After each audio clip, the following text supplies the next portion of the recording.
Buenos días, tardes a todos y a todas. Bueno, celebramos este mes con la cuarta sesión del seminario Manifestaciones Rupestres, esta vez con una gran investigadora y amiga querida, la arqueóloga Carmen Pérez Maestro.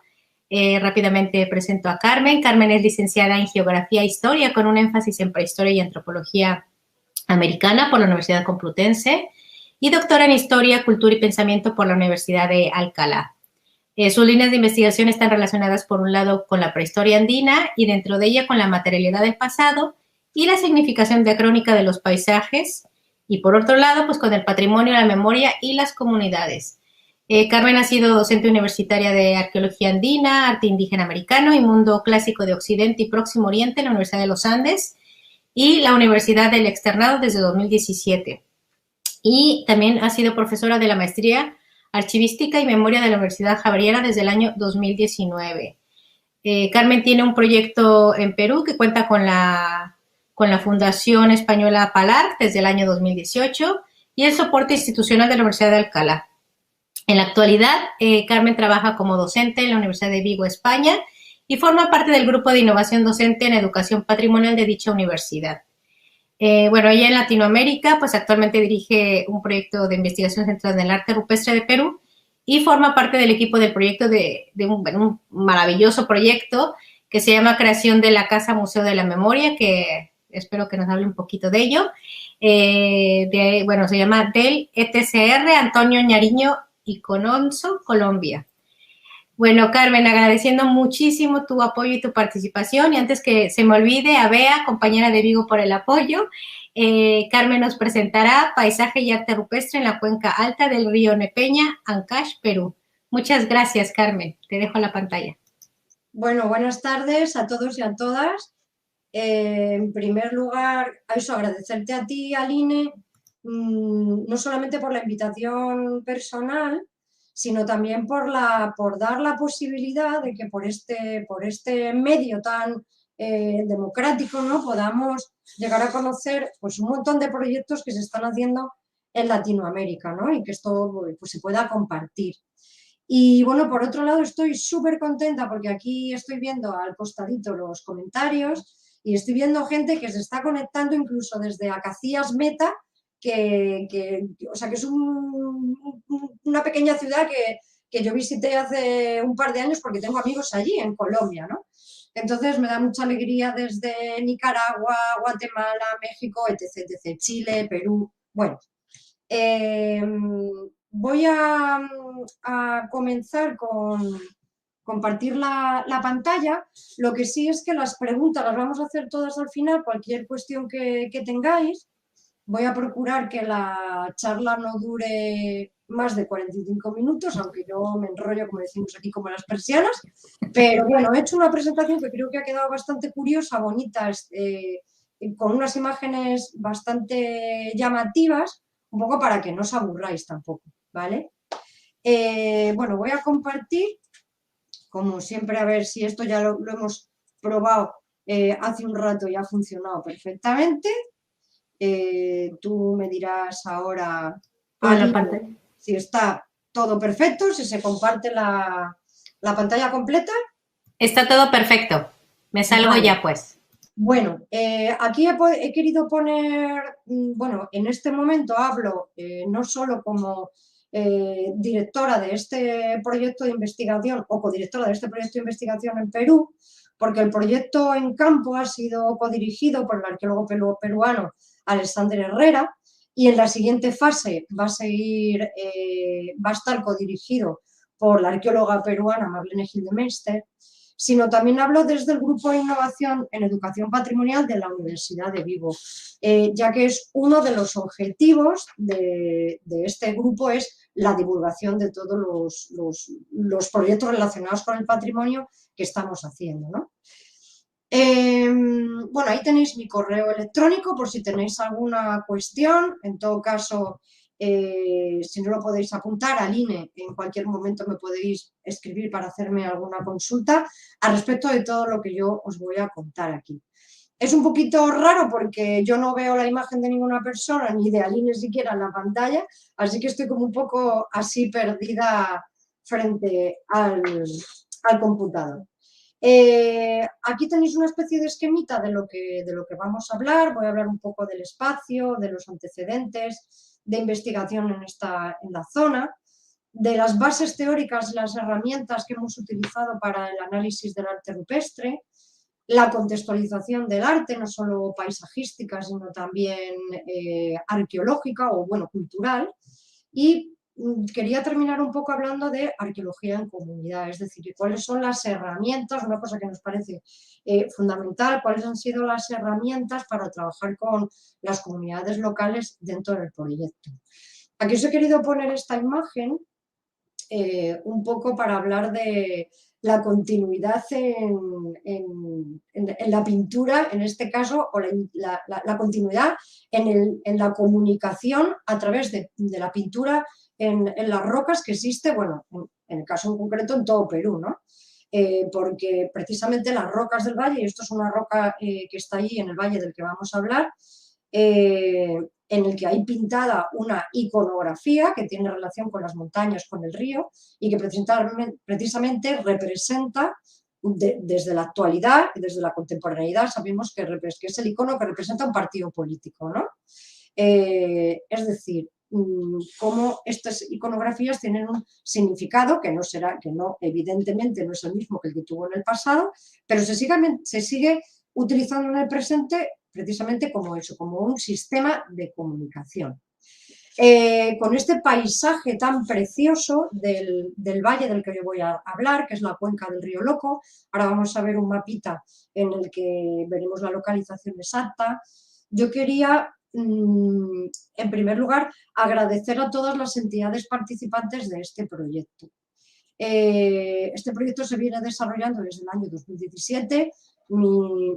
Mi bagaje de trabajo con el arte rupestre en los Andes viene de finales de los 90, ¿no? Cuando hice trabajo de investigación en la cuenca del Titicaca, ¿no? Y todo eso quedó reflejado en una tesina doctoral.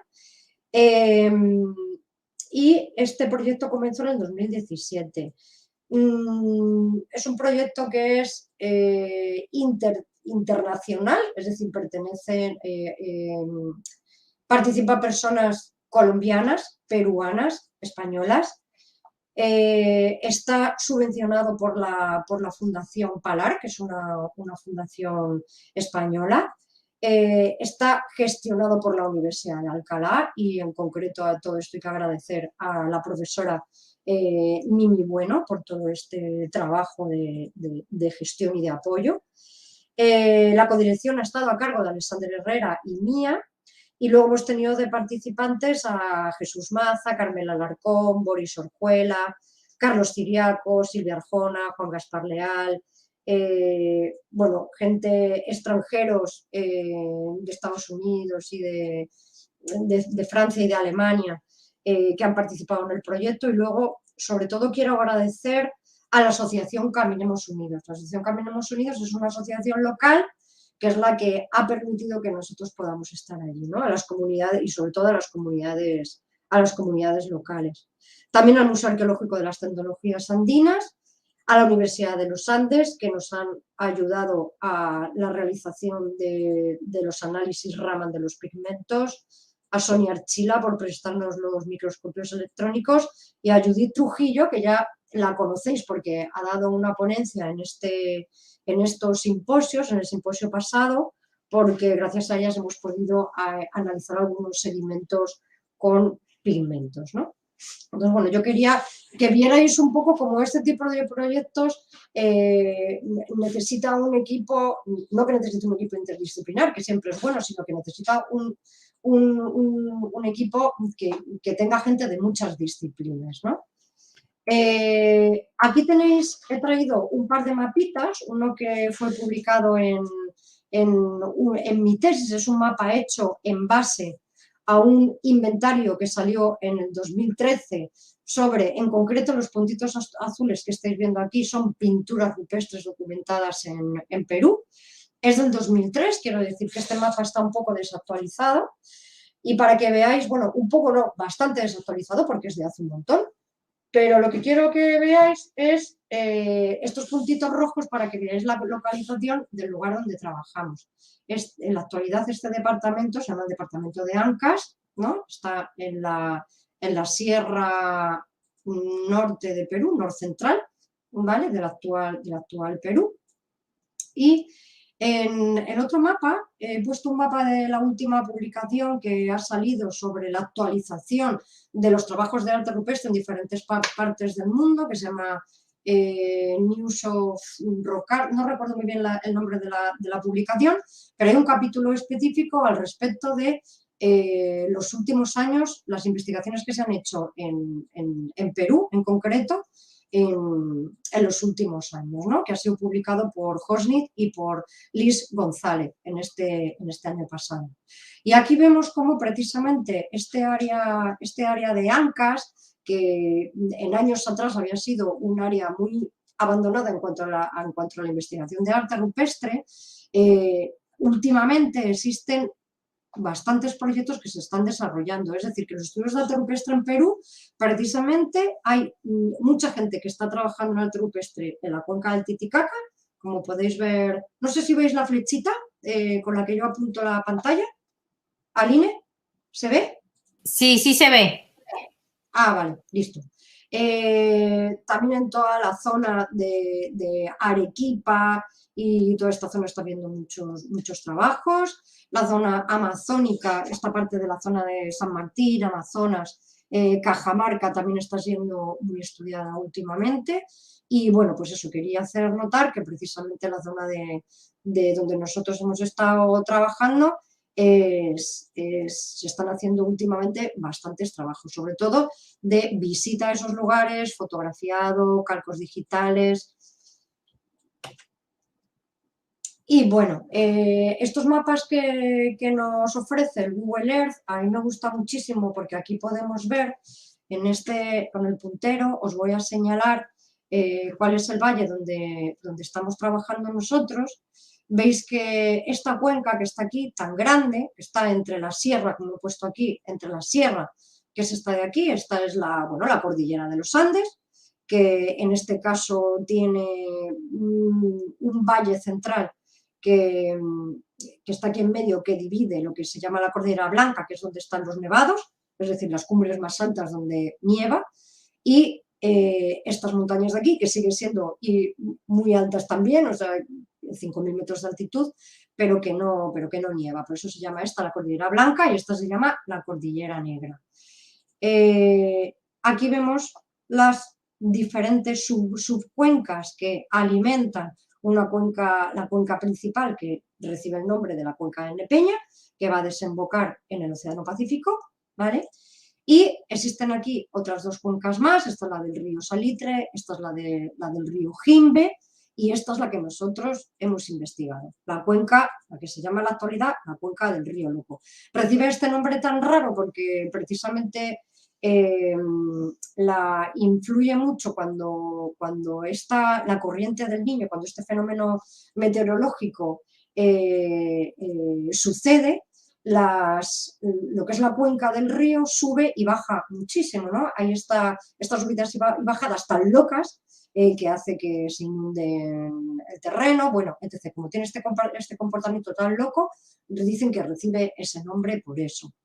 Os he puesto, bueno, vais a ir siempre viendo en esta esquinita, porque me parece curioso, algunas de las iconografías del arte rupestre de este territorio, ¿no? Me gusta también poner estos mapas para que veáis un poco cómo este es uno de los lugares que constituyen también, esto es una cosa muy típica del arte rupestre, no solamente en los Andes, sino del arte rupestre en general. Es decir, que el arte rupestre está colocado en lugares que están en pasos naturales, ¿no? Y aquí lo podemos ver perfectamente. Esta es la cuenca del río Loco, lo podéis ver, y es un paso prácticamente natural entre esta parte de aquí, que es una zona más baja, que comunica con la costa, a este valle central, bueno, comunica con la sierra y posteriormente con esta zona, otras zonas de la sierra. Este Este recorrido, que es un recorrido de aproximadamente 50 kilómetros, o sea, es bastante corto, es el que, bueno, el que nosotros hemos recorrido de manera pedestre para buscar los lugares con grafías rupestres. Y fijaros, existe una diferencia de altitud entre este lugar que pone Moro, ¿no?, que es como una pequeña ciudad o pueblo grande, una localidad, bueno, más o menos como la principal de esta zona, donde hay una mayor población, está aproximadamente a unos 500-600 metros sobre el nivel del mar, a la zona donde nace, que es por aquí, nace el río en una laguna que se llama la laguna de Pacarinacocha, que está más o menos 4.500 metros sobre el nivel del mar. Para que veáis que en este recorrido os hagáis una idea de cómo es la verticalidad del terreno en este espacio. Es un espacio que además atraviesa varias ecozonas, es decir, porque según la altitud, la flora, la fauna, atraviesa varias ecozonas que se denominan la yunga, que es esta que está en la parte que está aquí más baja, la zona quechua, que es esta parte de aquí central, y la zona suni, que es esta parte de aquí. No llega a alcanzar la zona de Puna, sino que nace un poquito más abajo. Entonces, esta diferenciación de vamos a encontrar arte rupestre en las tres ecozonas, ¿vale? Antes de la reforma agraria, porque claro, todo este espacio está asociado a una gente, la gente vive en este territorio, la gente en la actualidad, ¿no? Entonces, existe una población serrana, como dijéramos serrana, de origen que habla quechua, que está desde la parte, voy a poner otra vez el mapa anterior, desde esta parte más o menos que estoy señalando con el mapa, hasta la parte de arriba, ¿no? Todo esto es una zona quechua hablante, donde existen unos pequeños cultivos en chacra, en pequeñas chacras, ¿no?, en pequeñas áreas de cultivo. Sin embargo, de esta zona de aquí para abajo existe actualmente una zona de la gente es castellano parlante, sobre todo gente que viene de la costa. Es una zona donde hay un monocultivo porque así lo permite este área actualmente de aguacate o palta, ¿vale? Y la gente, y sí que existe una vez a la semana, en que la gente que vive aquí en la parte más alta se va hacia las partes más bajas para vender todos los productos que salen de sus chacras más pequeñas. Entonces es un lugar, sigue siendo un lugar en la actualidad de reunión, ¿no? Y esto es bastante curioso porque esto ya sucede incluso desde el periodo arcaico y así lo hemos visto en las diferentes intervenciones arqueológicas que hemos desarrollado. Bueno, perdón. Vamos a la siguiente. Entonces, yo quería hablar un poco de la organización campesina que existe en el lugar, desde la reforma agraria, que fue en 1969, que la cuenca, todo el terreno de la cuenca estaba en manos de grandes hacendados. La expropiación de estas tierras hace que se creen tres comunidades campesinas, ¿no? La comunidad virgen de Pampacancha, la comunidad 24 de junio y la comunidad Santa Rosa de Quicayán. Esto es muy importante porque, claro, la propiedad de la tierra está en manos de las comunidades campesinas, que son quienes explotan la tierra, ¿no?, es decir, la cultivan la tierra, y además hay determinados espacios cuya propiedad no es de gente individual, sino que es de la propia comunidad. Y en este caso son los cerros, o sea, las montañas, y precisamente las cuevas y los abrigos. Son de propiedad comunitaria. Entonces, esto me parece importante porque a pesar de que vayamos desde fuera, personas, bueno, la comunicación con la comunidad ha sido siempre constante, es decir, a pesar de venir con unos permisos para realizar tus proyectos arqueológicos del Ministerio de Cultura, todos los dirigentes de estas comunidades campesinas han sido visitados antes de comenzar los trabajos. Afortunadamente en el proyecto contamos con una persona, que es Carlos Ciriaco, que es quechua hablante, y claro, es fundamental en los territorios donde se trabaje pues hablar el idioma local, ¿no? Y bueno, quería hablar un poco de esto porque me parece importante este tema de las comunidades campesinas. Este territorio sí que había sido estudiado previamente, sobre todo la parte baja, en esa fotografía aérea que os he enseñado antes. Aquí serían las 3 subcuencas, en este mapita que estáis viendo aquí.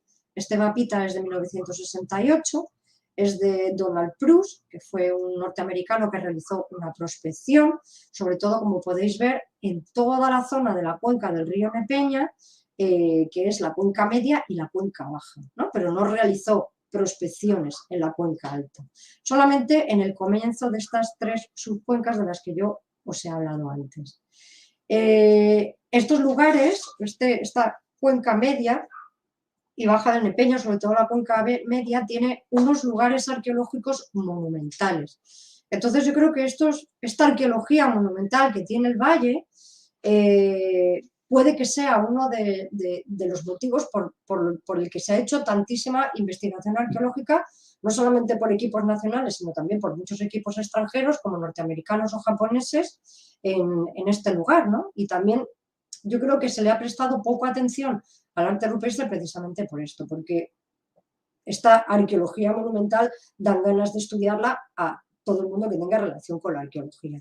Aquí tenéis algunos lugares de diferentes cronologías, hay desde el arcaico tardío hasta, bueno, Pañamarca, que tiene también ocupación moche, Puncurí, Paredones, Siete Huacas, Pañamarca, solo para que veáis estas imágenes y os entren un poquito de ganas para que viajemos, ¿no? Ya que no podemos viajar tanto ahora por el COVID, por lo menos que para que viajemos con estas imágenes.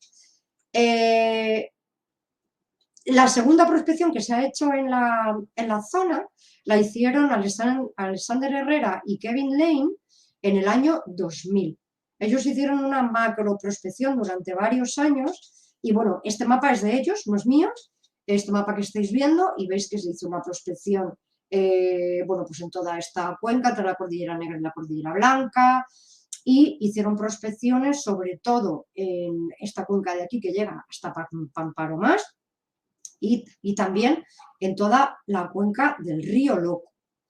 En esta prospección ellos realmente solamente documentaron un lugar, un sitio con arte rupestre, ¿vale?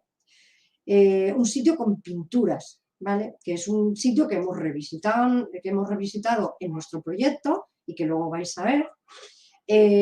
Con respecto a pinturas rupestres se conocía otro lugar, de hecho fue documentado por María Advíncula, esta imagen que estáis viendo aquí, que se llama Yurapecho, ¿no? Que está en esta parte de aquí, en la parte alta de Pamparomás. Y luego otro lugar con pinturas fue documentado por nuestro compañero Jesús Maza, que se llama Inti Rumi, en los altos del río Jimbe, ¿vale? Es decir, que sí que se conocían lugares anteriores como Inti Rumi en Jimbe, sabéis que Inti significa sol, Rumi significa piedra, y Yurapecho en esto de aquí. Y en la cuenca del río Loco, sitios con pinturas se conocían el que documentaron Alexander Herrera y Kevin Lane, que se llama Motumachay.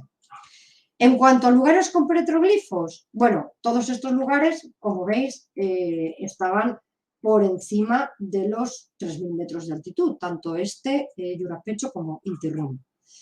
Llamaba la atención precisamente que Mutumachay, que era el sitio que había documentado Alexander Herrera, estuviera a unos 2.000 y pico metros, y eso llamaba la atención. Por eso se decidió hacer una prospección más intensiva en este valle. En cuanto a los lugares con petroglifos, sí que se conocían en la cuenca del río Loco, precisamente dos, que ya, bueno, varios investigadores habían dado cuenta de ellos, incluso Carlos Ciriaco está haciendo en la actualidad un trabajo de investigación en este sitio, sobre todo para la realización de los calcos de este lugar. Este lugar se llama Pocós. También se conocía el lugar de petroglifos Vinchamarca, porque precisamente es un lugar donde vamos a intervenir con Marlene Gil de Mester, la arqueóloga peruana Marlene Gil de Mester, ojalá, si el COVID lo permite, en este año, ya tenemos los permisos del Ministerio de Cultura, y sobre este sitio también ha habido varios investigadores, incluso desde Plus, que lo han visitado. Nos vamos a centrar entonces en el trabajo que se hizo, vamos a hablar ahora un poquito la parte más aburrida, que es sobre sobre la teoría, ¿no? Sobre todo sobre pues como todos los proyectos de investigación arqueológica deben tener unas bases teóricas, unas bases teórico-metodológicas. Entonces, los enfoques teóricos que hemos utilizado con el arte rupestre en nuestra investigación ha sido la arqueología del paisaje y la semiótica. Este tipo de trabajos ya han sido utilizados sobre todo en Chile y en Argentina, el acercamiento a través de estas bases teóricas, y en Perú, además precisamente en este departamento de Áncash, los trabajos de Gordon Ambrosino, que se hicieron un par de años antes de los que hicimos nosotras, también tuvieron estas bases teórico-metodológicas. Sobre todo, lo que queremos ver es las características espaciales de los lugares con arte rupestre y establecer esos vínculos físicos entre determinadas características del paisaje y también establecer unas relaciones de visibilidad entre los lugares con arte rupestre y esas determinadas características del paisaje, ¿no? En cuanto a la semiótica, utilizar este enfoque teórico es desde nuestra consideración del arte rupestre como un sistema de signos que, bueno, desde nuestro punto de vista occidental, por un lado occidental y por otro lado contemporáneo, consideramos que no vamos a poder llegar a interpretar, pero sí no vamos a poder llegar a acercar no a los significados, sino de por qué están en esos lugares, ¿no? Pasamos a la siguiente. Bueno, teniendo en cuenta que la localización es algo importante, o la ubicación en el paisaje de los lugares con arte rupestre, lo que queremos ver de estos lugares o llegar a saber cuáles son estos patrones, lo que llamamos los patrones locacionales, ¿eh? Es dónde se pinta, por qué se pintan estos lugares, si están cerquita a los lugares con agua, si se ven las montañas, si no se ven las montañas, si la cuenca es visual, es decir, si los lugares, se ven lugares de cultivo desde el lugar donde se pinta o donde se graba. Ese tipo de cosas nos referimos con las relaciones con el paisaje. Aquí os he puesto una imagen fantástica de la parte media de la cuenca del río Loco que se hizo con el dron, un poco para que veáis el paisaje y cuáles son también los tipos de lugares donde se realiza, en este caso, es la parte de arriba de uno de los lugares, Mutumachay, donde hay pinturas, ¿no? Yo os he querido poner este croquis porque hemos tenido que definir una serie de escalas de estudio o de categorías, desde lo macro a lo micro, en cuanto al estudio de estos. No solamente se estudia, como os he dicho, las grafías, es decir, los dibujos o los motivos que se hacen, esto sería lo micro, sino también se hace un acercamiento macro, ¿no? Se hace un acercamiento desde lo macro a lo micro o desde lo micro a lo macro. Estas son las escalas de análisis. La escala 1 serían, si hablamos de lo micro, las grafías rupestres. La escala 2 de análisis sería el panel, ¿no? Aquí estamos viendo, por ejemplo, dentro de un soporte, la escala 3 sería el soporte es esto de aquí. Viendo esta imagen, por ejemplo, el soporte sería esta gran roca. En una gran roca puede haber uno o infinitos paneles, ¿no? Que están definidos generalmente por la agrupación de grafías o también pueden estar definidos por una grieta, una arista, ¿vale? Esas son las delimitaciones físicas que puede tener un panel. Luego la siguiente escala de análisis sería el entorno inmediato, ¿no? Por eso las excavaciones arqueológicas en el entorno inmediato de los lugares con las grafías. Y la otra escala, que sería la macroescala, es el paisaje que rodea a este sitio arqueológico con grafías. Las grafías rupestres, y esto un poco para hablar de metodología, todo esto va a salir publicado en breve. Hemos escrito un artículo, mi compañero Jesús Maza y yo, que sale, si no sale publicado en este mes, sale en el siguiente, porque fue presentado en el Congreso Nacional de Arqueología del año 2020, creo, y todavía no se lo he publicado, o 2021, no lo recuerdo. Sí, 2021, de este año pasado, y está por salir publicado en las actas del Congreso. Un poco para que veáis cómo se ha hecho las categorías de las grafías de arte rupestre. Es muy curioso porque hemos creado esta categoría de unidades morfológicas mínimas, llamamos unidad morfológica mínima a un punto, una línea recta, una curva, bueno, aquí lo tenéis. Y para que lo tengáis en físico, pues ya os digo que os invito a ver esa publicación que saldrá en breve. Entonces, ¿qué hicimos? Lo primero fue hacer una prospección caminando el territorio, eligiendo una franja de unos 50 kilómetros, ¿no? Una franja más o menos desde las partes altas de esta montaña que estáis viendo aquí, ¿no? Y desde estas partes altas de aquí. Esa fue la delimitación de nuestro espacio. Y dentro de este espacio documentamos. Ya conocíamos dos sitios con arte rupestre, antes hemos hablado de Pocós, que está aquí, que tiene grabados, y Vinchamarca, que está aquí, que tiene grabados. Documentamos un lugar nuevo con grabados, únicamente con dos piedras muy interesantes, que le llamamos a este lugar Piedras de Breña. En este lugar estaba el sitio documentado ya por Alexander Herrera, que se llama Mutumachay, pero encontramos otro que se llama Totocaca, encontramos varios lugares en esta quebrada de aquí, encontramos otro lugar en este aquí. Cuando digo encontramos, no me refiero al proyecto de investigación únicamente, el proyecto de investigación lo encuentra para la comunidad científica, pero estos lugares son conocidos por la gente local, o sea, nosotros no descubrimos nada, todo lo conoce la gente local, es más, son las personas que nos han acompañado a estos lugares, ¿vale? Y como veis, aquí ya empezamos a ver un poco los patrones locacionales, es decir, las ubicaciones, o sea, que existen de estos lugares con artes. En los puntitos rojos son los lugares que tienen única y exclusivamente pinturas rupestres. Y los lugares con puntos azules son los que tienen petroglifos, es decir, grabados. Es decir, existe una diferenciación muy clara entre los lugares donde se pinta, si hablamos de la altitud, y los lugares donde se graba. Se graba en lugares por debajo de los 1.300 metros sobre el nivel del mar. Y se pinta por encima aproximadamente de los 2.000, prácticamente los 2.000 metros, ¿no? Veis que existe una diferenciación clara. Otra de las diferenciaciones que se ven en cuanto a las pinturas y los grabados es que los grabados no se hacen en abrigos rocosos o en cuevas, ¿no? Bueno, no existen cuevas, solamente existen abrigos en estos lugares. A cueva me refiero con lugares con mucha profundidad, sino que existen abrigos que son bastante pequeños.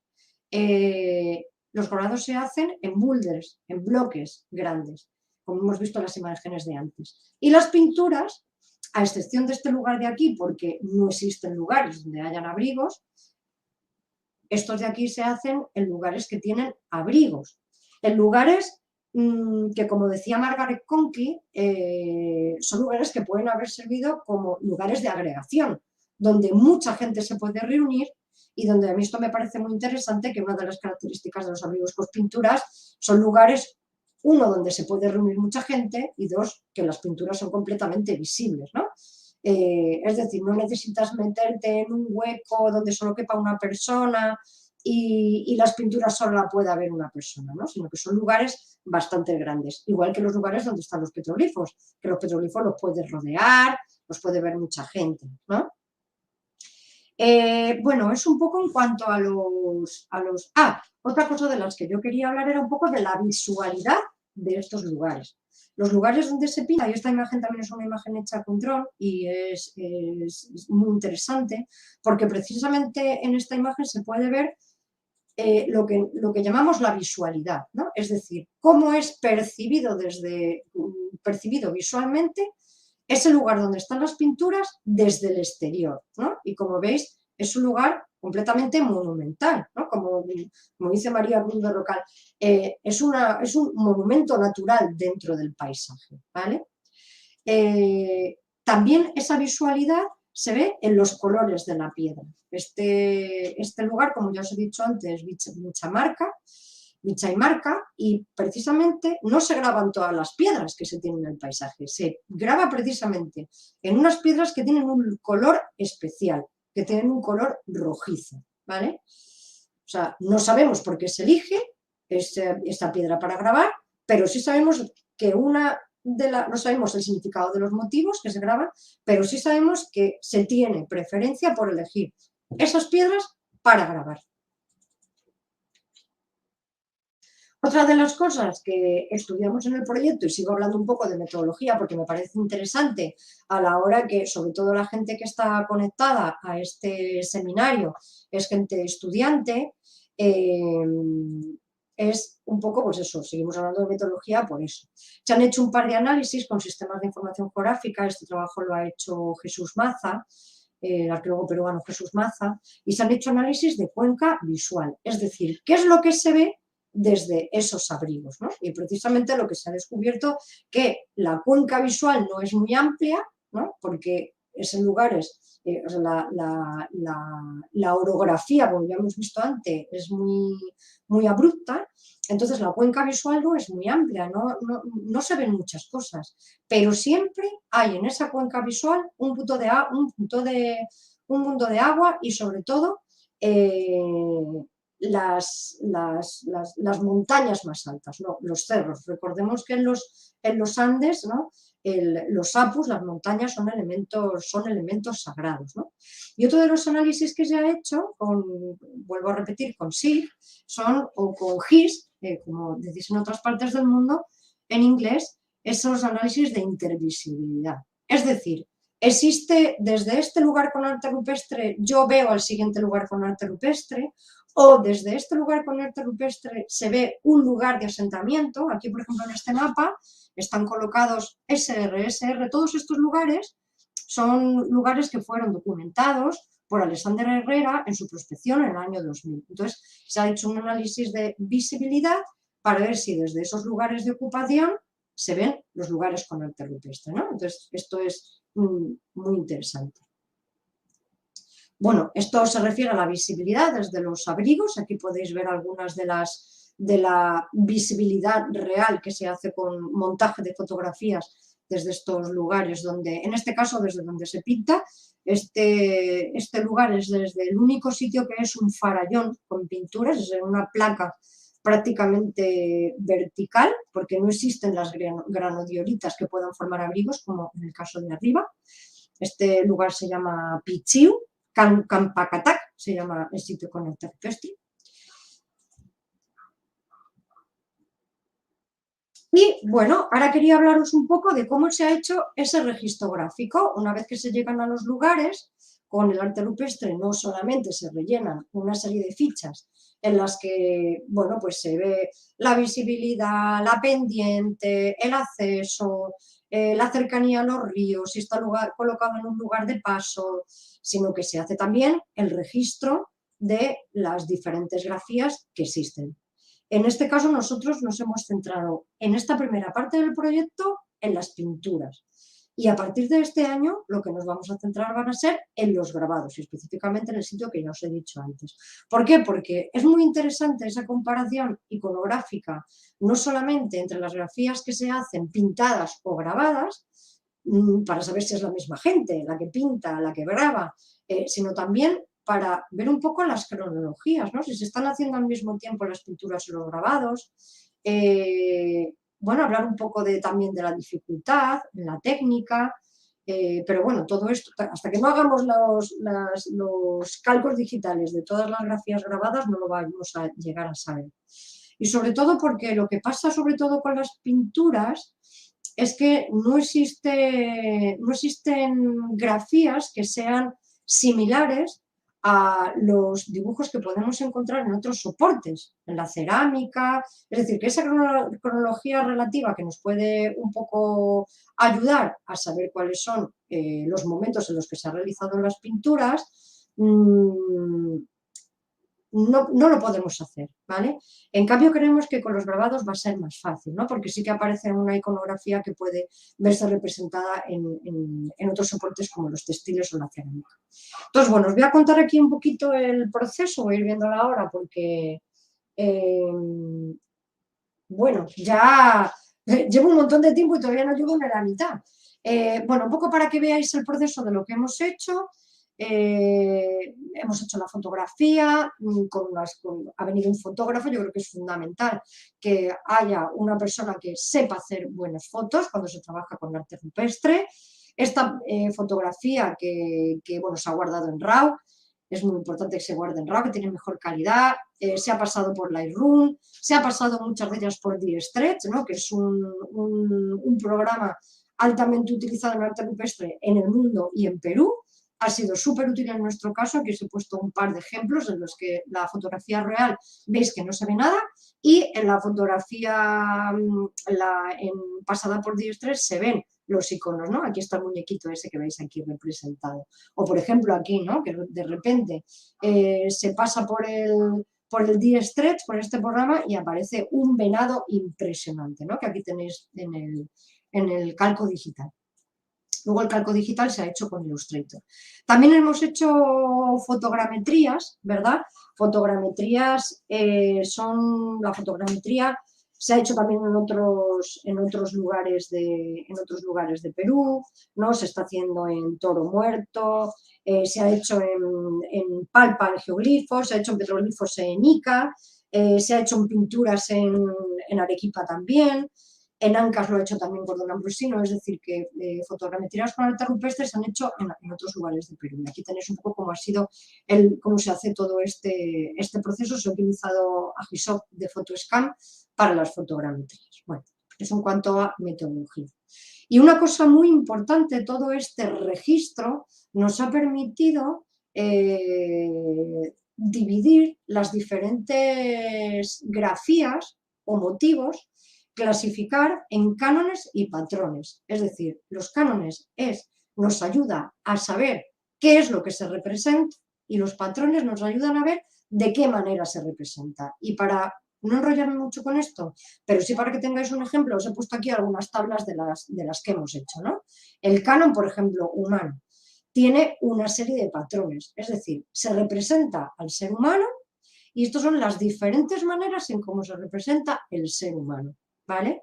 Por ejemplo, el canon servidor. Claro, que todas esto, nosotros estamos identificando que esto es un reptil desde nuestro punto de vista occidental, ¿no? A lo mejor esto no es un reptil, es decir, es muy subjetivo. Lo que estamos viendo reconocemos que es muy subjetivo, ¿vale? Otra de las cosas que nos parecen importantes a la hora de realizar estas separaciones de las diferentes grafías son, por un lado, algunas unidades morfológicas mínimas que ya vimos antes, como son estas líneas, como son los puntos, que además se repiten. Es lo que llamamos las series gráficas. Se repiten no solamente en los mismos soportes, sino se repiten también en diferentes soportes y en diferentes lugares. Y esto nos ayuda a saber, y esto habla mucho de movimiento, de movilidad y territorialidad, ¿vale? Esto nos ayuda a saber, pues si vemos, por ejemplo, estas grafías repetidas en varios paneles y en varios abrigos en diferentes lugares, podemos llegar a inferir por dónde se está moviendo la gente, ¿no? Que son las mismas personas las que están pintando en diferentes abrigos, ¿no? Otra de las categorías que hemos, o de las categorías de las que hemos trabajado es el tema de las escenas, también, claro, desde un punto de vista muy subjetivo, ¿no? Que vemos las escenas porque pensamos que se han realizado esas grafías en el mismo momento, porque son del mismo color, porque están en un mismo panel, ¿no? Aquí tenéis algunos de los ejemplos de las escenas que se han identificado. Aquí tenéis algunos ejemplos, he puesto algunas imágenes de canon zoomorfo, ¿no? Dentro del canon zoomorfo tenemos, por ejemplo, el felino. En este caso, la gente local le dice el chanchito, pero realmente es de época prehispánica y no puede ser un chanchito, no puede ser un cerdito. Aquí vemos unas garritas, que tiene como unas garritas y una cola larga, por eso lo hemos identificado como, en este caso, como un felino. Hay cánones como por ejemplo este diseño que le llamamos indeterminado porque evidentemente o por lo menos desde nuestro punto de vista no podemos llegar, no podemos interpretarlo, o sea, no encontramos una relación entre lo que conocemos en la realidad y este dibujo y lo que quiere representar este dibujo, ¿no?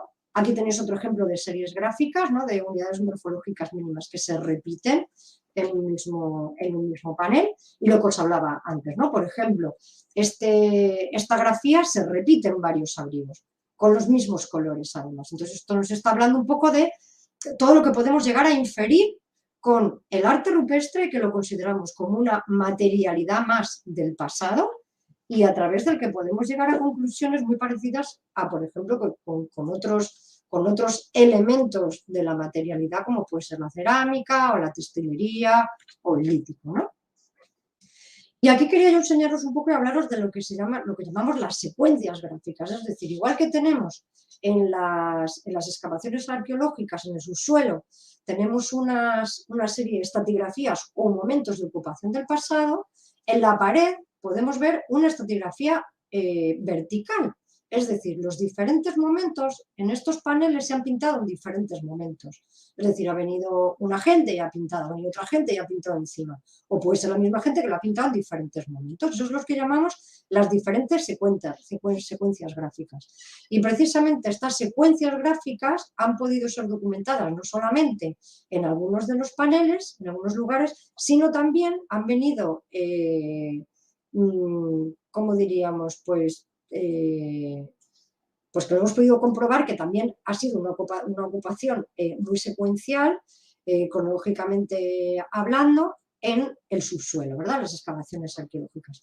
Este es el calco digital que se hizo en uno de los lugares, uno de los paneles, un abrigo en Quelquemachay, porque Quelquemachay es un sitio que tiene un montón de abrigos con pinturas, y aquí podéis ver los diferentes colores.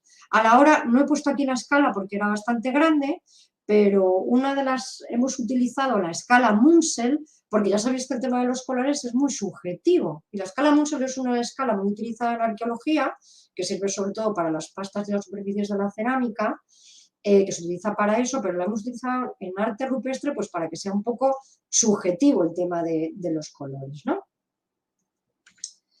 En cuanto al tema de las materias primas, y seguimos hablando de análisis de los pigmentos, en Perú, en muy poquitos lugares se han hecho análisis de pigmentos. Se han hecho en Sumbay, por ejemplo, en el sur del país, se han hecho en Incapintay, en Cuzco, se han hecho en el abrigo del Cánido, en Arequipa, que lo hizo Mónica Suárez. En casi todos en estos 3 lugares que yo tenga registro, se han hecho análisis de pigmentos. Y en este lugar que se llama Totocaja, y nosotros en Totocaja. En todos los lugares, igual que en el nuestro, bueno, hemos hecho extracción de muestras y se ha hecho analítica Raman, que se han hecho en la Universidad de los Andes, en Colombia, en Bogotá, en Colombia, y los componentes, bueno, son hematitas, sílice, arcillas, es decir, son todos los componentes que han salido son componentes inorgánicos. En Perú sí que existe un lugar que es el Cánido, donde las analíticas que hizo Mónica Suárez dio que tenía un componente orgánico que eran líquenes, ¿no? Y esto es muy, muy, muy interesante. Pero en el resto de esta área andina solamente tienen componentes. Los pocos analíticas que se han hecho son solamente componentes. Y de estas cosas ya habló el año pasado Judith Trujillo. Más cosas con respecto a los pigmentos. Hemos hecho una especie de comparación etnográfica porque precisamente hay gente muy cerquita a 3 de los abrigos que utiliza estos pigmentos que son exactamente de los mismos colores que aparecen en las pinturas de los abrigos, las pinturas de época prehispánica, con los que pintan esta gente en las paredes. Aquí tenéis una imagen. Ellos no utilizan ningún tipo de aglutinante. Directamente aquí os he puesto una imagen de dónde se extraen estos pigmentos en la actualidad, los machacan y los mezclan con agua y duran muchos, muchos años. Estas pinturas algunas de estas casas estaban pintadas de hacía años y siguen manteniendo el mismo color. Y precisamente aquí hemos hecho un análisis de, bueno, ¿cómo sería un análisis de captación de recursos, precisamente de los lugares con arte que están más cercanos? Voy a ir ya un poquito más rápido. Hemos hecho intervenciones arqueológicas en el subsuelo de dos de los abrigos. Este lugar se llama Motumachay. El arte rupestre está en esta pared, está en esta parte de aquí precisamente que tiene la planta delante y aquí arriba que se ve regular. Como veis que aquí es una roca y no hay sedimento, la excavación arqueológica se hizo en este abrigo que estaba completamente colmatado, pero que luego se ha visto que tiene muchísima ocupación. Se ha seguido la excavación de manera estratigráfica, es decir, siguiendo los preceptos de Harris y Carandini, ¿vale? Y vamos a ver ya un poco los resultados y los contextos asociados, por ejemplo, a este abrigo. En primer lugar, bueno, hemos tenido se ha visto precisamente, se ha documentado cómo el río Loco ha tenido entradas y salidas seguramente por este fenómeno climatológico de la corriente del Niño, que lo que ha hecho es que ha destruido las evidencias arqueológicas de los momentos más modernos de la ocupación del abrigo, ¿no? Aquí podéis ver cómo hay un montón de restos humanos que aparecen completamente disturbados, fragmentados. Bueno, todo es un estrato no aparece nada in situ, ¿no? Es curioso porque, bueno, aparece mucha herramienta también ya relacionada con grupos agricultores, aparece cerámica de época formativa, aparece incluso esta pieza de aquí tiene pigmento, tiene un poco de pigmento aquí, son morteros, ¿no?, para machacar grano, ¿no? Y una vez extraída todo este estrato de revuelto, sí que se empezaron a encontrar definir varias áreas de actividad dentro de este espacio. Desde esta parte de aquí externa se documentaron unos enterramientos que ahora vamos a ver. En esta parte interna, bueno, un murete definiendo varios espacios. Esta parte interna se documentó una serie de herramientas y restos de talla de jaspe. Esto es muy interesante porque no hay jaspe en este lugar, sino que viene de la sierra, ¿no? Lo que nos está diciendo que ya hay este movimiento longitudinal hacia las zonas más altas. Debajo de todo este estrato en el que hay esto asociado, se documentan también unos estratos en los que hay en su interior se documentan conchas que vienen de la costa, lo cual nos está diciendo ya que sociedades cazadoras recolectoras tenían relación con las áreas más bajas. Y una cosa muy interesante bueno, aquí tenéis alguna imagen de los enterramientos, ¿no?, de dos de los enterramientos que se encontraron como en la parte más externa del abrigo. Son enterramientos muy típicos asociados a grupos cazadores, recolectores y que, según los análisis de carbono 14, son pues eso, del arcaico final. Únicamente en uno de ellos habría unas cuentas de collar de hueso. Bueno, esta central es de piedra. Aquí tenéis un pequeño mapa porque, bueno, es muy típico encontrar lugares con arte rupestres asociados a enterramientos en todos los Andes.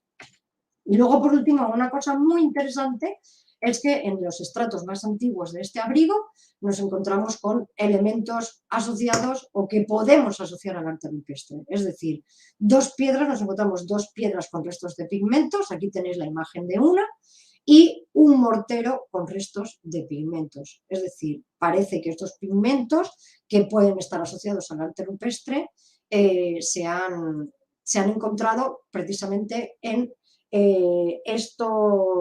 estas ocupaciones más antiguas del lugar. Aquí os he puesto otra imagen de piedras con restos de pigmentos por tener una comparativa con cosas que se han encontrado en otros lugares del Perú. Solamente en un lugar en Perú que esté en la bibliografía que yo haya leído se ha encontrado uno de estos morteros, es en Quelcatañi, al sur del país. También en las excavaciones que hizo Rabines, que está publicado en el año 71, en Toquepala se encontraron, él dice, unas piedras con manchas circulares que él lo asocia con algo ritual, pero que posiblemente puedan ser morteros. Y luego también encontró, hablando un poco también de estas herramientas que se utilizan para realizar las pinturas, habla de unas que se encontró unas ramitas con un mechón de rama de camelio, ¿no? Nosotros no nos hemos encontrado eso, pero sí nos parece importante haber documentado, y es la suerte precisamente de encontrar en la excavación algo relacionado con la ejecución. Otro de los lugares que hemos excavado ha sido Totocaja, es el lugar que habéis visto antes y ya va casi la hora que estoy hablando, que también tiene una ocupación de varias fases, ¿vale? Desde intermedio temprano hasta el intermedio tardío. Aquí tenéis el calco digital del panel, bueno, el panel central, no es que sea principal, porque aquí no hay panel principal y panel secundario, sino paneles en los que hay más pintura que otra, o pinta más gente o se pinta más, ¿no? Seguramente por las características físicas del lugar donde se pinta, por el color, por lo plano que es, ¿no? En el que precisamente se ven todas estas secuencias gráficas de las que hablo. Aquí, mirad, aquí está precisamente, sí que he puesto ¿cómo se llama? La escala Munsen. Y luego, por último, quería un poco, así de manera muy cortita, incluir todas estas cosas que hemos visto pues dentro de otros lugares de los Andes centrales o de los Andes centro-sur. Precisamente los 3 lugares con grabados rupestres que se encuentran en la cuenca del río Loco podrían incluirse. Esto es un mapa elaborado por Gouffroy, dentro de lo que Gouffroy, que fue un francés, que hizo un libro que se llama El arte rupestre en Perú, ¿vale? Y él definió una serie de tradiciones, no solamente de las pinturas, sino también de los grabados, dentro de este área centroandina y andina del sur, ¿vale? Y estaría incluida dentro de lo que él llama la tradición B, ¿no? Un poco para introducirlo dentro de estas propuestas de Gouffroy. Por otro lado, en cuanto a la iconografía de los calcos que nosotros hemos realizado, que ha sido solamente de las piedras de Breña, y en esta piedra que se llama Piedra Elizabeth, que le pusimos ese nombre porque la dueña de la chacra donde está esta piedra se llama Elizabeth, pues ahí ya se quedó con ese nombre. El único elemento iconográfico que podemos encontrar en otros soportes es la famosa chacana, ¿no? O cruz andina, que aparece representada desde el formativo en múltiples soportes, ¿no? Es la única iconografía que puede tener una comparación parecida, ¿verdad? Luego también es muy interesante, y esta imagen le he llamado yo grafías comparadas, porque me parece muy interesante, y en este sentido un trabajo que están haciendo, que además ha sido presentado en el último Congreso Nacional de Arqueología, donde en los últimos 3 años, afortunadamente, hay un simposio dedicado a arte rupestre en Perú. Esto me parece muy interesante. Y bueno, pues respecto al arte asociado al arcaico final y el periodo formativo que existe en diferentes lugares de pinturas. En este caso yo me he centrado sobre todo en la pintura en Perú, ¿no? Y ahí tenemos el mapa que he realizado al respecto. Y es muy interesante porque esto habla de territorialidad y de movimiento, es lo que decía antes, ¿no? Este tipo de iconografía. Y en este sentido yo decía que Alex Villar y Palomino están haciendo un trabajo muy interesante, sobre todo en esta parte de la provincia de Pasco, ¿no? Luego, por otro lado, quería hablar de una iconografía, una grafía que es bastante extraña en los Andes centrales y los Andes centro-sur, en pintura, que son las manos en positivo. Esos son los únicos lugares que yo haya encontrado dentro de la bibliografía, me puedo equivocar perfectamente, en los que se han encontrado manos en positivo, ¿vale? La única que está más o menos en la zona sur es en Huancavelica, ¿vale? Y el resto están todas en el área centro-norte y norte del Perú. Y luego una asociación también muy andina en pintura rupestre es el camélido con un círculo. Yo no puedo saber lo que significa, no podemos saber lo que significa, pero que es una asociación bastante común dentro del arte rupestre en los Andes. Yo quería, bueno, antes de terminar y hablar un poco del trabajo con las herramientas del trabajo con la comunidad, quería hablar un poco del futuro.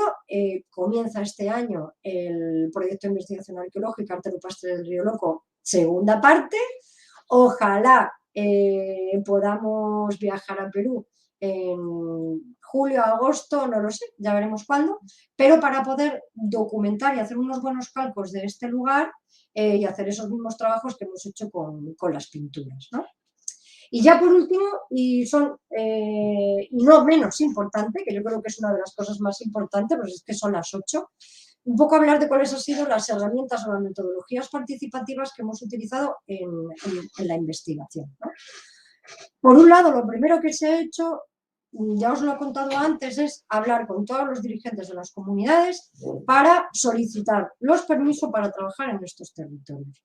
La segunda manera que hemos tenido ha sido comunicar a través de estas redes, uno de Radio Moro, que es una radio que se escucha desde las 4:30 de la madrugada en todo el valle, que habla sobre todo de temas agrícolas, para que la gente nos pueda escuchar qué es lo que se está haciendo o en qué consiste el proyecto.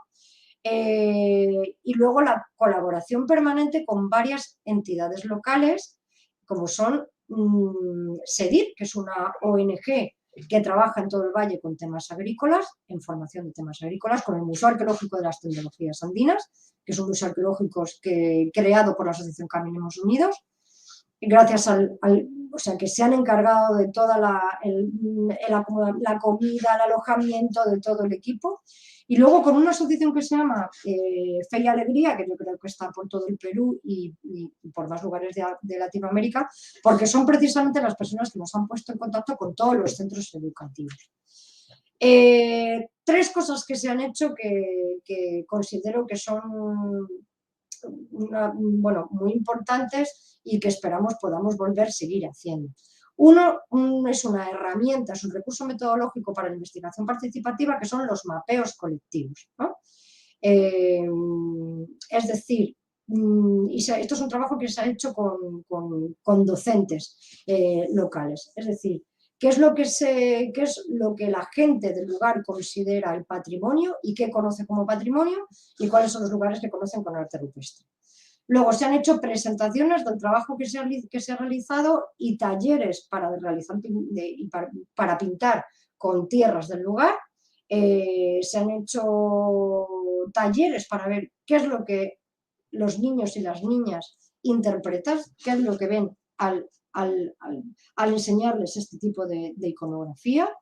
Y luego se ha realizado han realizado las visitas a los sitios. Y luego una cosa, y es que para dejar algo físico, porque uno llega y luego se va y vuelve al año siguiente un mes y luego se vuelve a ir, ¿no? Pero para que algo físico quede en los escolares hemos realizado una cartilla, lo que llamamos cartilla educativa. El dibujo de la portada nos basamos en un dibujo de Arturo Asensio que hizo precisamente de una mujer dibujando las cuevas de Altamira, pero nosotros pusimos el dibujo de la cueva del abrigo de Montumachay. Y bueno, está en la página de Facebook la cartilla para quien quiera verla completa. Y nada, yo quería que haya alguna de las páginas. Y chimpum, yo ya he terminado, solo me queda daros las gracias y ver si tenéis alguna pregunta después de este carrete tan largo que yo os he hecho. Y ahora voy a dejar de compartir pantalla, ¿vale? Bueno, muchas gracias por escuchar. A ver, vamos a acomodarnos. Listo. Muchísimas gracias, Carmen. Ha sido un trabajo muy completo, perfectamente explicado y sobre todo, bueno, esto último con la inmersión que haces con las comunidades, el respeto a sus territorios, a su cosmovisión, la apropiación del paisaje, me ha parecido maravilloso, ¿no? Y lo de los colores en las rocas, solamente por dar un comentario rápido, me recordaba mucho a lo que presentó Luis Martos con lo de Argentina, que sería interesante en su momento compararlo, ¿verdad? Te voy a pasar las preguntas, te salen en la pantalla. ¿Soy capaz de responderlas? Y eso, para que te alcance a contestar todas, pues rápidamente. sí las ves, ¿no? Sí, ¿considerarías que el graffiti es la continuación actual de alguna manera del arte rupestre? Claro que sí. Claro que sí, porque es una manera de hacer dibujos en un espacio, bueno, en el caso de algunos lugares, ¿no? Porque sabemos que muchos sitios con arte rupestre, por ejemplo del Paleolítico, están en lugares donde no lo ve nadie, donde solo puede entrar una persona y ya, ¿no? No son lugares para el común, no son espacios de la gente. Entonces, me parece muy interesante esa comparación, sí, sí, claro. Yo creo que puede ser una comparación actual. Lo que pasa es que un graffiti actual podemos llegar a saber lo que significa, ¿no? Porque además está el autor o la autora que lo ha hecho, vive, está en la actualidad y te lo puede contar, ¿no? Y es fácilmente interpretable. Y el arte rupestre del pasado no podemos interpretarlo desde nuestro punto de vista. ¿Cómo se puede explicar con la semiótica la visualización en el paisaje, el gráfico rupestre? Pues mira, que es que no entiendo tu pregunta, no sé si me la puedes plantear de otra manera para que, o a lo mejor tú la entiendes, Aline, o si no, si la puedes un poco replantear de otra manera, porque verdad que no la entiendo. No, supongo que está hablando de cómo podrías aplicar la semiótica en torno al estudio del paisaje, ¿no? Donde están las pinturas. O sea, como analizar el paisaje, significar. La semiótica la hemos utilizado sobre todo a la hora para analizar las grafías, ¿no? O sea, teniendo en cuenta que consideramos que es un lenguaje, el arte rupestre, el análisis semiótico ha servido precisamente para separar las diferentes grafías y ver dónde se encuentran en el territorio, para llegar a conclusiones de movilidad y territorialidad, en definitiva. No sé si he respondido a tu pregunta. Ahí te va otra. En Perú se le suele considerar quilcas a las manifestaciones gráficas. Sí, quilca es una palabra en quechua que significa dibujo. Así que me parece muy bien que muchas personas le llamen quilca, claro que sí, o sea, es el equivalente a grafías o es el equivalente a motivos, pero quilca es un dibujo. Una quilca puede estar, yo considero que una quilca puede estar hecha en una piedra o puede estar hecha en una roca. Sí, quilca es una palabra quechua perfectamente legible. Gracias, Laura. Mira, mira qué emoción que me has escuchado, Laura. Precisamente, Laura es una persona que escribió un artículo con respecto a las series gráficas. Y yo me he basado en el artículo de Laura Art o sea, me pareció súper interesante porque existen diferentes tipos de series gráficas, las que se repiten en un mismo panel, en un mismo soporte, las que se repiten en los mismos lugares. Entonces aquí, personalmente, quiero dar las gracias a Laura. Han determinado secuencias temporales de producción a nivel territorial entre motivos semejantes morfológicamente y de ejecución. Espérate que lea bien la secuencias temporales de producción a nivel territorial. No entiendo muy bien la pregunta. Imagino que quieres decir que un mismo motivo se pinta en un mismo momento determinado en el tiempo, ¿no? Es decir, por ejemplo, el muñequito así, con las manos así, se representa en el periodo formativo en el norte, en el centro y en el sur de Perú. ¿A eso te refieres? Yo creo que sí. Imagino que te refieres a eso. Ahora que nos bueno, ese análisis, la verdad, es que no hemos hecho un análisis territorial tan grande. No lo hemos hecho tan grande. Me interesan los estudios que se están realizando en el norte peruano, especialmente en Cajamarca. ¿Quiénes están trabajando en la zona cajamarquina?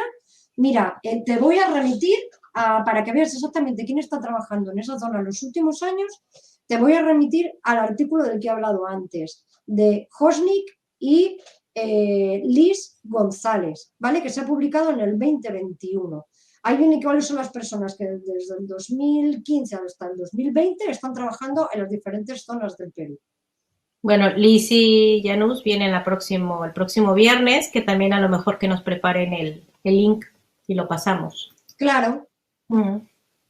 La práctica andina de pintar y grabar en las rocas no desapareció en el siglo XVI. Hay un nuevo orden colonial, hay prejuicios entre los investigadores de no registrarlas por considerarlas sin significado. No, para nada, no hay ningún prejuicio. Ninguno. Existe muchísima grabados, sobre todo grabados coloniales, sobre todo documentados en la zona, bueno, en general en todo Perú, pero sobre todo en la zona centro-sur de Perú. Y no hay, que yo sepa, no hay ninguno. Yo no he documentado pintura colonial ni grabados coloniales en este territorio. Sí que hay uno de los lugares que tiene una pintura filiforme, es un grabado filiforme, que es un muñequito, pero claro, yo no lo puedo identificar como colonial. Hay una iconografía que sí puede ser identificada como colonial, como personas montando a caballo, la representación de un cura o esas cosas, ¿no? La representación de una procesión. Eso claramente son grafías coloniales. Pero en el territorio donde yo he trabajado no las he encontrado. ¿Podría hablar un poco más sobre la metodología que han o utilizan para la comparación? Ya tienen algunos resultados. A ver, la comparación con otros soportes no hemos encontrado.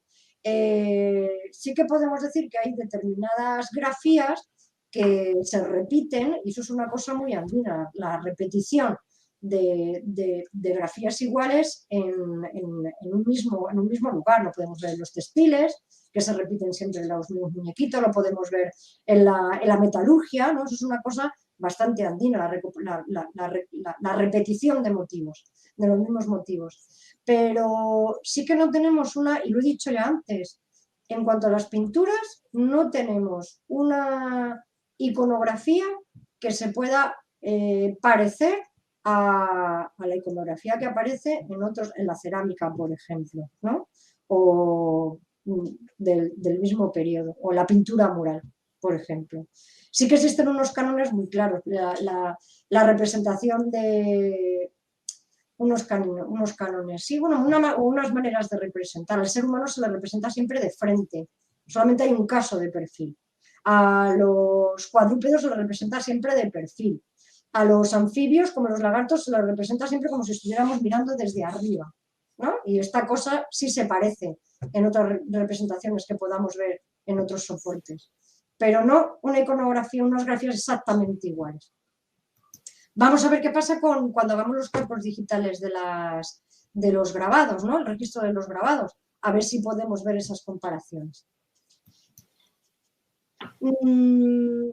Existen publicaciones o enlaces a investigaciones realizadas, la metodología es muy buena y completa, sí. La tesis doctoral está publicada, la podéis ver, o sea, los resultados de todo esto están en una tesis doctoral y está online, en el repositorio de la universidad, ponéis mi nombre, Arte Rupestre Arqueología, Río Loco, Carmen Pérez Maestro, os sale el enlace a la tesis. El artículo específicamente de metodología sale ahora. Se han enviado otros artículos a otras revistas, pero está todo de momento la tesis doctoral está publicada en línea. Así que ahí lo ves todo. ¿Existe alguien que trabaje la pintura rupestre o grabados en el Valle del Mantaro? Uf, ahora mismo no te lo puedo decir, pero existe una publicación de Hosnik, de Rainer Hosnik, que es del 2021, que es toda la bibliografía publicada de arte rupestre en el Perú.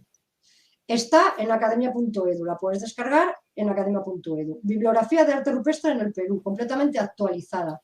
Ahí puedes ver quién está trabajando también en cada lugar. Me he olvidado decirlo antes. Eso. Listo. ¿Con qué cronología más antigua contamos para esas pinturas rupestres? Como sabéis, las pinturas rupestres no las hemos podido datar porque el poquito de pigmento que hemos podido extraer de las pinturas no tienen ningún componente orgánico, ¿vale? Entonces no hemos podido saberlo. Lo único que podemos saber es el estrato donde aparecen los morteros con pigmentos, ¿vale? Los morteros con pigmentos que no la pintura extraída. Los morteros con pigmentos que aparentemente, y según la cronometría o como se diga, de Munsell es igual, ¿vale? Las analíticas de los pigmentos de esos morteros no se ha hecho, se iban a hacer hasta que llegó la pandemia y no se ha podido hacer, vamos, está en stand-by. Pero lo que sí sabemos es que el estrato donde han aparecido son estratos asociados a sociedades cazadoras recolectoras en el paso del Pleistoceno al Holoceno temprano. Es decir, esta estratigrafía estaría en consonancia un poco con el Holoceno temprano que aparece en Toquepala, en San Lorenzo I en Chile y en Hornillo II en Argentina. Es decir, sociedades cazadoras recolectoras del Pleistoceno, Holoceno temprano. Muy, muy antiguas. Laura te dice que sí era esto. Si es para saber si se repiten a lo largo del tiempo el mismo motivo. Ah, sí.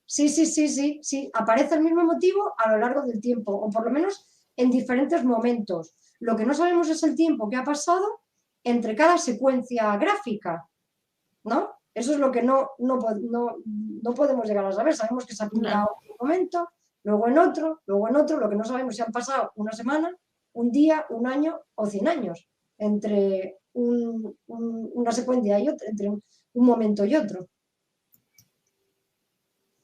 Se habla de tradiciones para pintura colonial. ¿Podrías mencionar algunas? Ejemplo, tradición Hatun Machai, colonial, pictograph style, que refiere eminentemente cruces. Esta tradición de Hatun Machai colonial la creó Gordon Ambrosino para ese lugar específico. Esto está en el Valle de Fortaleza, ¿vale? En la parte alta del Valle de Fortaleza, de que también está en Ancas. Y para esta zona no hay ninguna otra tradición colonial definida. En este lugar y en el departamento de Ancas, y para este lugar en específico, la definió Gordon Ambrosino, cuya tesis doctoral también la podéis encontrar en academia.edu. ¿No contáis con concreciones de calcita sobre alguna pintura para poder aplicar dataciones con uranio torio? Desconozco el tipo de soporte y si se da. Gracias. No contamos con ese tipo de concreciones. No aparecen tapados con concreciones. Más bien, el problema que tienen muchas de estas pinturas es la escarificación de la pared, está desapareciendo por ese motivo, o al menos que hayamos detectado estas concreciones y no hemos hecho ese tipo de análisis. ¿Podrías compartir referencias del uso de DIESTRES desde una perspectiva técnica? No soy yo quien tenga que hacer eso, o sea, lo puedo hacer, pero ahora mismo no lo puedo compartir de ninguna manera. Pero vamos, es que hay millones el DIESTRES se está utilizando ahora mismo por todos los investigadores e investigadoras en arte rupestre del mundo, con lo cual tú vas a poner DIESTRES en cualquier buscador y vas a encontrar muchísimas referencias. Así que no te preocupes por eso, que vas a encontrar mucho. Bueno, estoy muy agradecida por todas las felicitaciones. Sí, tienes muchas felicitaciones, que lo has explicado tan bien que yo creo que no nos han quedado muchas dudas, sobre todo de tu metodología y tu interpretación, ¿no? Que bueno, me ha parecido fantástica. Que sí, sigues con las felicitaciones. De todos modos, tú puedes ver el chat completo. Sí, ahí lo estoy viendo. Muy bien. Sí, perfecto. No hay nada más, volver a darte las gracias, Aline, a ti y a todo tu equipo por esta invitación. Y bueno, a ver si ya nos veremos el próximo viernes, ¿no? En este mismo espacio. Así es. Venga, hasta luego. Bueno, pues sin más, muchísimas gracias por su permanencia. Gracias a Daniela también por el apoyo que nos está haciendo por la asistencia. Muchas gracias, Carmen, de verdad, nuevamente. Y bueno, nos vemos el próximo viernes con los investigadores Liz González Ruiz y Jenus Waulusen para conocer más acerca del increíble sitio de Toro Muerto, y seguimos en Perú. Muchísimas gracias y buenas noches y buenas tardes a todos. Chao.